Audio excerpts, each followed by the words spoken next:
Comedy movies are dead. Harsh, but true, Hollywood stopped making funny movies right when America needed them the most. The past decade? Chaos. Politics everywhere. Doom scrolling. Rising costs. And instead of going to the theater for a dumb laugh, we just got silence. Nostalgia set up, but it wasn't always like this. Remember 2004? Anchorman, Dodgeball, Mean Girls, Napoleon Dynamite, all in the same year.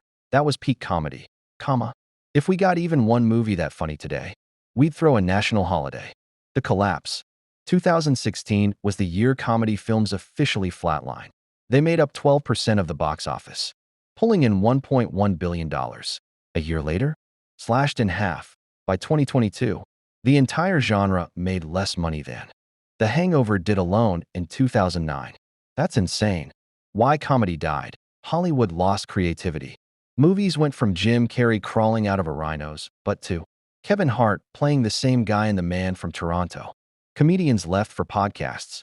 Why chase a studio deal when you can make millions just riffing on TikTok clips?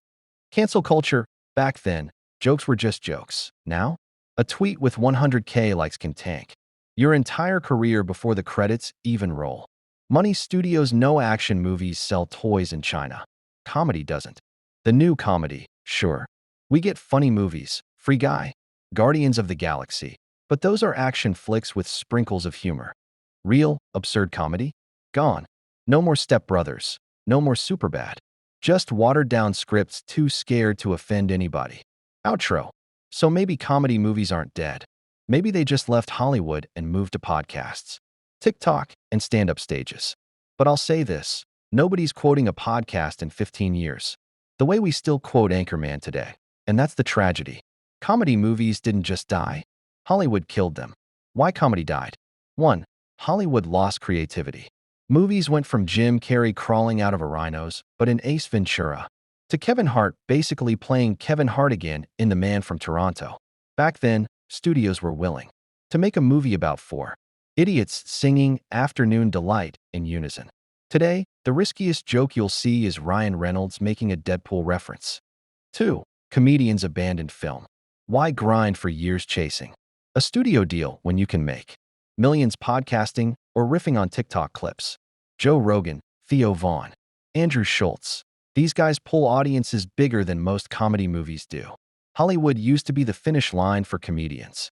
Now, it's just the backup plan. 3. Cancel culture and fear. Back then, jokes were just jokes. Now, a tweet with 100K likes can tank your career before the credits even roll. Comedy is supposed to push boundaries. But Hollywood's so terrified of backlash that writers don't even try. Instead of edgy punchlines, we get safe sarcasm. Basically every Marvel sidekick. The money problem.